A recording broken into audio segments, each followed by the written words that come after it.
the administrator and all of the leadership looking at the legal frameworks, et cetera, that stand in place to gain the most effective, rapid, and efficient input from the NGO community is what is on the table as well first.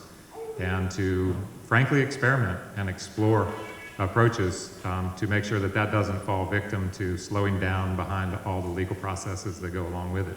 So that's where I know you have a whole, I'm looking at the balance of your day's agenda. As you get into your discussions in the sub-panel sessions, it would be good if you started to explore that a bit and gave us some direct feedback in that respect. And then I apologize, we would keep going, but Bryon has a plane to catch in New Orleans, and he really is on a big schedule, so I'm going to need to let him go. Rick? Hi, Rick Steiner from Alaska. Two quick things. One is on tempo of the development of the restoration program, and the other is on focus. On tempo, the next on Valdez, it took a government trustee 5 years to finalize a final restoration plan. They got the settlement in 2.5 years, and it took them another couple of years to actually start spending to do that. So it was a very slow process. And in the interim, we lost a lot of coastal habitat and things that were preventable. I would encourage the trustees here in whatever framework we come up with to solicit interim restoration funds from EPA to jumpstart some restoration even before we have a settlement in the bank.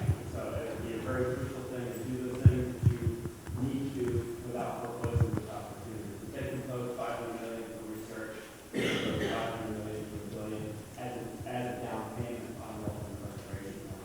Secondly, the idea of economic development as part of the environmental restoration plan is very, very troubling to me as a scientist. I think it's troubling. We heard this from people in the room here yesterday. I guess I'd like to have your wisdom and insight on why economic development is part of the environmental restoration program in the first place. It does not seem to comport with OPA 90, NOAA, Clean Water Act, any of the legislative intent and language that sets forth the authority by which the government can collect this money and do the restoration program. So, tempo and focus. Well, I so appreciate, for one, the way the question was posed, because I'm sitting here being both an observer and a participant in the Q&A, and it's dawning on me, I think about 10 minutes back, that I think there's a mixed opportunity to confuse the two. There are several folks in the audience, be they dealing with the Alaska Valdez incident or other analogous incidents, where the NERDA process has a life of its own, a not predictable down to the letter process life that slows things down. I guess that would be a paraphrasing way of putting it.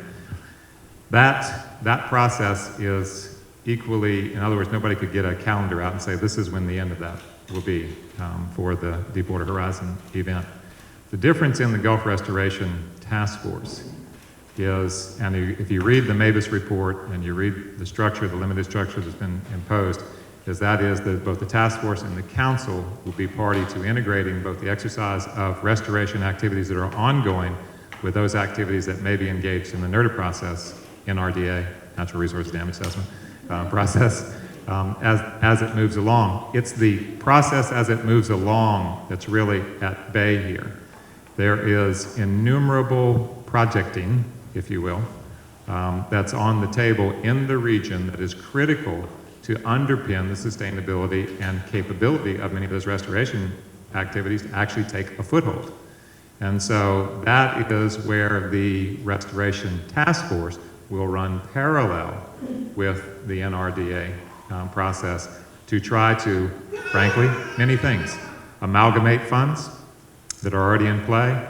You see in the Mavis plant where it already mentions the Coastal Impact Assistance Program and the re-look at that as one of the revenue streams that will come into play. It's the possibility, obviously, on your minds of whether there are, and who knows, if there are pre-settlements, if there are advanced settlements, those types of things. Again, you have to get in front of Congress to change the direction of those funds so they're actually usable. But the main thing is that the task force can work aggressively to make sure in a prioritized way and hopefully with your consensus involvement, that if you're going to make a move in parallel, these are the key moves to make to basically underpin restoration. As far as the economics go, I'll bid to that hand. The separate and apart from the NRDA, your points were really made relative to OPA and the NRDA process. The reason that you see the economics, I think clearly, keyed in as one of the leads, is that is going to be one of the drivers, clearly, for the region, understanding that it's actually a delicately balanced ecosystem with the economy that carries this region and largely part of the nation.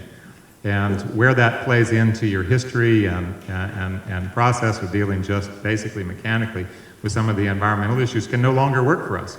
We've given up the river to navigation, we've given up flood control structures by example, to changing the hydrology, the backwater hydrology in the estuaries. And so we're dealing with a balance of both the economy and the ecology in this region, very different than some of the remote areas, obviously in Alaska and the rest. So we have to, you may not like this answer, we have to embrace, not only embrace, but master this connection between the ecology and the economy in the region to carry long-term restoration.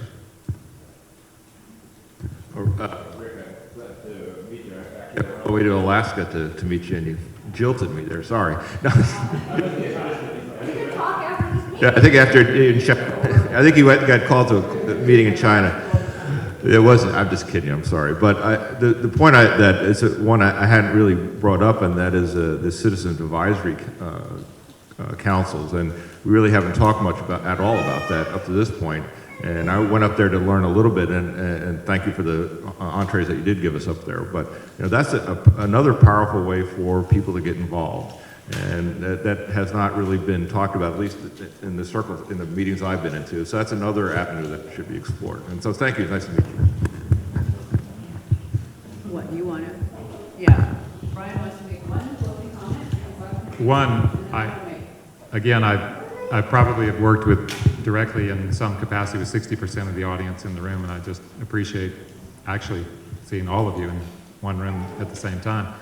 But I would just make this observation from you. You can take it or dismiss it. I just would tell you from the front lines at 20 years of dealing with this, and what has recently happened in the last 5 with the Gulf Alliance. Consider this: in spite of all the struggles that we'll go through together, do not neglect to celebrate success whenever it comes in front of you in this process. And there will be many successes, because it's through that celebration and through recognizing that success, then rather than just getting beaten down on all the other points, it becomes infectious. You will gain extraordinary attention of a lot of players that you otherwise would not gain their attention. And I know that's a little hard to imagine, but you really, you're going to see some successes, I think, in a relatively short period of time that really deserve your celebration. If your celebration is seen, then it'll actually affect many others, and it'll draw more and more attention to the need to really treat this region with a great deal of respect and the like. Just real quickly, I know that there was a lot of questions that we didn't get to, so I'm going to leave my stack of cards here, and please feel free to email me, and I'm in constant communication with Bryon. We'll do the best we can to get at them. So, yeah. So please, this is just the beginning, and I said this at the very first meeting that we held way back in May, I think, with Sea Grant, and that is, we're not going anywhere.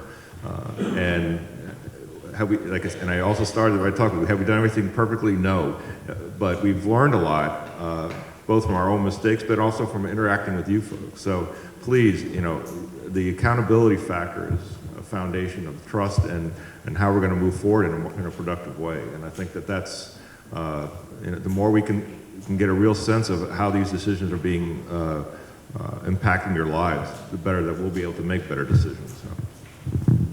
I want to thank you both for coming. I really appreciate it. I know you went out of your way to be here, and we really do appreciate your openness and your willingness to talk to us.